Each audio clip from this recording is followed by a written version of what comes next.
Life in Canada is becoming impossible. Students are being rejected at record rates. Families are priced out of their homes. Immigration, once Canada's pride, is now its deepest conflict.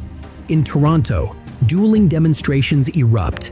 Anti-immigration voices demand slower borders. Counter-protesters roar back, "Not in our park, not in our community." Violence floods social media, replayed millions of times. In Ottawa, new hate crime laws promise protection, while online, graphic videos scar children's screens. Abroad, Russian drones test NATO skies. And at home, hospitals report rising violence against their own doctors and nurses. And yet festivals, artists, and ordinary Canadians still fight to hold on to hope. This is not just a story about policy, it's a battle for identity. Is Canada still a beacon of multiculturalism, or is it closing its doors? The choice will shape the future for us all. To understand what is happening now, you have to understand what Canada has always been. Immigration was never a side story here. It was the story. From the first waves of Europeans, to the arrival of refugees from every corner of the world, to the students who now fill its campuses, Canada's promise was always that if you arrived with hope and effort, you could belong. But in recent years, the scale of that promise has grown beyond what many believe the country can hold. International students alone number more than 850,000 today. That figure would be staggering for any nation, but for a country of just under 40 million, it is transformative. These students bring energy, diversity, tuition fees that keep universities alive, and in many cases, the hope of becoming permanent residents. Yet at the same time, they bring new pressure on housing markets already in crisis. Walk through Toronto's West End or Vancouver's suburbs, and you will see it. Rooms rented at prices that once covered entire apartments. Families squeezed into basements, students sharing mattresses. Landlords know the desperation and raise prices. Homeownership, once the cornerstone of the Canadian dream, drifts out of reach. For many, it is not simply an economic problem, but an emotional one. A sense of betrayal that the country they trusted no longer has space for them. Ottawa responded with a series of measures. Some are seen as practical, doubling financial proof so only those who can truly afford to study come. Others feel punitive, rejecting applications for minor paperwork mistakes, stripping eligibility from entire college programs. The government insists it is about balance, protecting Canadians while still attracting global talent. But for students, especially from India, the balance feels broken. To go from being the largest source of international students, nearly half of all arrivals, to facing an 80% rejection rate, feels less like policy and more like punishment. Supporters of stricter controls argue this is survival. Without limits, they say, the housing market collapses, social trust frays, and resentment grows. Critics call it scapegoating. They point out that it is not students who created the housing crisis, but years of underbuilding and policy failure. Yet the students are the ones who pay the price. This is the dilemma. Immigration makes Canada stronger, but too much, too fast, and the country buckles. The question is not whether Canada needs newcomers. It always has. The question is how many, how fast, and at what cost. In that tension lies the story of a nation struggling to define itself. Every protest tells two stories. The one shouted by its organizers, and the one shouted back by those who refused to stay silent. Toronto's protests were no different. On one side stood Canada First marchers. They waved flags, carried signs, and insisted they were not against immigrants, only against what they saw as chaos. "I'm not saying no to immigrants," one organizer said. "I say we need to slow it down. We need to protect our culture, our identity, our history." For them, the issue was survival. They pointed to schools overcrowded, rents exploding, neighborhoods changing faster than they could adjust. On the other side stood the counter-protesters. Students, teachers, shopkeepers, survivors of past battles against hate. They saw the march not as a plea for balance, but as a cover for exclusion. The chants were sharp. No racist, not in our park, not in our community. For them, Christie Pitts Park was not just a place. It was the site of a 1933 riot rooted in anti-Jewish hatred. They had come to ensure that history did not repeat itself. As the groups clashed, Toronto police formed a living wall, but walls bend and walls break. Soon fists flew, signs splintered, and 10 people were under arrest. Videos flooded social media. Clips of chaos looped endlessly, each one fueling anger on one side or the other. For some, it proved that Canadians were finally standing up against uncontrolled immigration. For others, it proved that the far right had gained a foothold in the most diverse city in the country. For most, it was simply unsettling. History lingers in these moments. The echoes of past struggles for belonging and identity hover over present tensions. To some, immigration debates are about policy and numbers.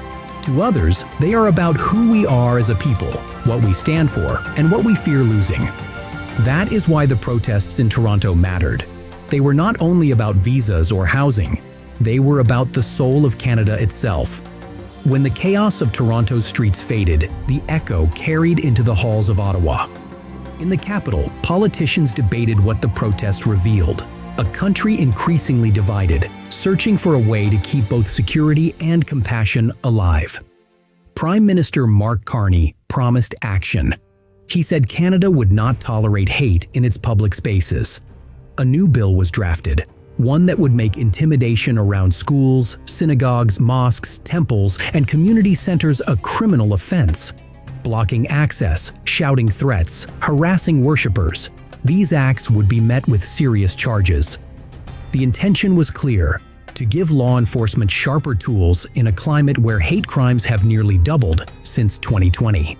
Supporters hailed the move as overdue. Minority communities welcomed the promise of greater protection. But critics warned of blurred lines. Free speech, they argued, is fragile, and even hateful words are protected until they cross into violence. Others pointed out that while the government focused on physical protests, the real battlefield was digital. Online hate, they said, spreads faster and wounds deeper than any street rally. Yet the bill was silent on it. Still, symbolism matters. For a government facing rising hate-fueled violence, this was more than a law. It was a signal to Jewish, Muslim, Sikh, and Black Canadians that they mattered, that the state would not leave them defenseless. Whether words on paper can shield lives on the ground remains uncertain. But for a moment, the promise felt like progress. The killing of conservative activist Charlie Kirk brought the digital threat into sharp relief. His final moments, bloody and raw, were captured on a phone and broadcast to the world. Within hours, the video spread across TikTok, Snapchat, YouTube. Millions saw it. Children saw it. In one Toronto classroom, a teacher even played part of it to students in grade 5. The outrage was immediate. Parents demanded accountability. The teacher was suspended. But the larger question remained unanswered. How do we protect young minds in a world where violence flows freely across screens? Social media has no borders. Once a clip is uploaded, it multiplies. Warnings can be bypassed with a click. Peer pressure pulls kids into watching even when they do not want to. Psychologists warn that repeated exposure to gore and violence desensitizes empathy. A child who watches enough blood may one day fail to flinch at suffering. Parents like Rebecca Snow have drawn a line: no smartphones for her children before the age of 14. She says she cannot compete with TikTok and YouTube's pull. Others push for stronger laws, urging governments to force platforms to block violent content at its source. But once the genie is out of the bottle, it is almost impossible to put it back. The digital battlefield is here to stay. The question is, who will win, safety or chaos? While Canadians argued over immigration and social media, the world outside grew darker. Russian drones violated NATO skies, drifting into Romania, buzzing near Poland. French fighter jets scrambled. Each incursion was small, but each carried the weight of potential catastrophe. One drone crash, one miscalculation, could ignite a war no one wants. Into this storm stepped Donald Trump, demanding tariffs not only on Russia, but on China. 50 to 100% taxes on Chinese goods, he said, until Moscow's war machine was starved of oil revenue. Analysts shook their heads. To them, it was political theater. The bar was set impossibly high, designed for headlines rather than outcomes. But for Canada, the danger was real. The nation depends on trade with both China and the United States. Its security relies on NATO solidarity.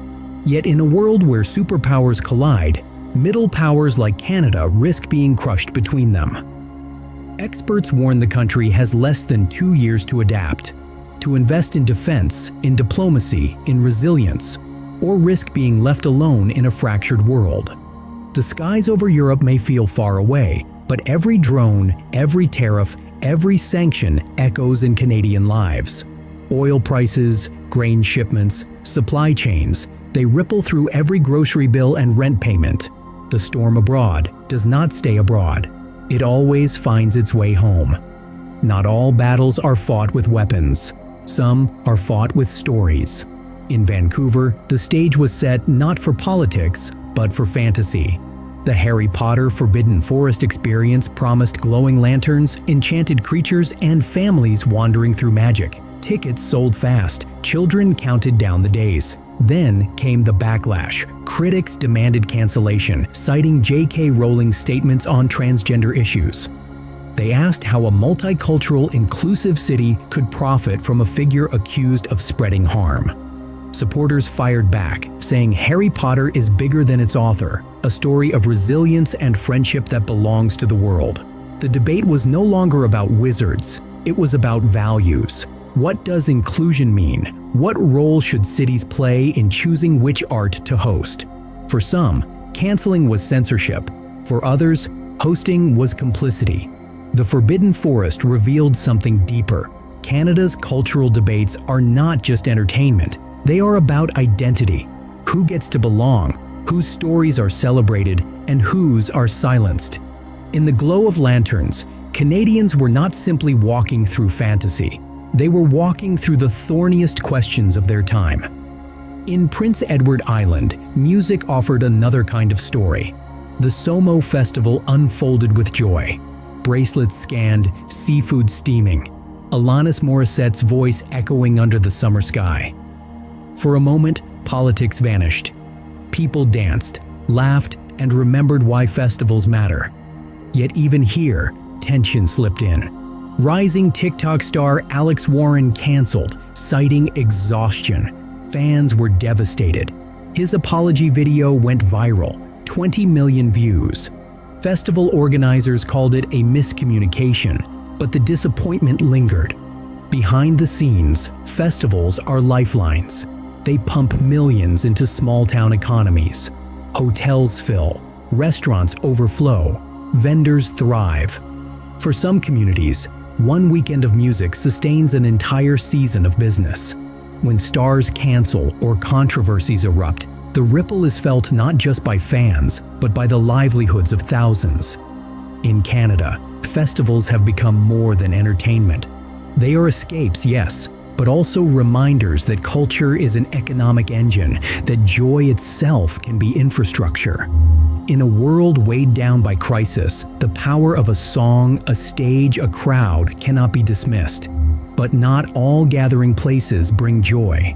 In Manitoba, Winnipeg's Health Sciences Centre, the largest hospital in the province, has become a place of fear.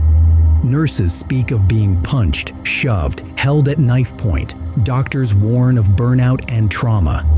A survey revealed nearly half of all physicians faced intimidation last year. The province responded with a drastic move: permanent police stationed inside the hospital. For some, it was relief. For others, a grim symbol of how dangerous healthcare has become. The roots of the violence are complex. Overcrowded emergency rooms, long waits, underfunded mental health services, exhausted families, all of it fuels anger.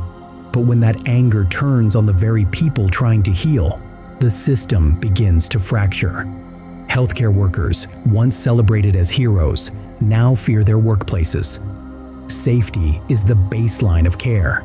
Without it, doctors cannot focus, Nurses cannot comfort. Patients cannot heal. Police inside hospitals may keep order for now, but they are no cure. The real solutions lie in deeper investments in addressing the shortages, the waits, the despair that drive violence. Until then, every shift in the hospital carries a shadow. Taken together, these stories form a mosaic of a country in tension. Immigration policies tighten, protests erupt, and families wonder if Canada is still the place they dreamed of. Laws are drafted to protect against hate, but online violence spreads faster than any courtroom can respond. Russian drones buzz NATO skies, testing alliances. Cultural debates divide cities. Hospitals struggle with safety. Local democracy falters as fewer citizens step forward to lead. Yet alongside the crises, there are still signs of resilience, festivals that bring strangers together, artists who win global awards and carry Canada's voice abroad, parents who fight for their children's safety, communities that refuse to let hate define their neighborhoods. Canada is not collapsing, but it is at a crossroads. The path it chooses in the next few years will shape not only its immigration system, but its very identity. Will it remain a beacon of multiculturalism, or will it retreat into fear and protectionism? Will it invest in resilience, or will it stumble into crisis? Life in Canada is becoming impossible, many say. But impossibility can also be a turning point. For students waiting for acceptance letters, for families priced out of homes, for nurses facing violence, for citizens marching in the streets, the story is not finished. It is still being written by every choice, every policy, every protest. And the question that hangs in the air is this: what kind of Canada will we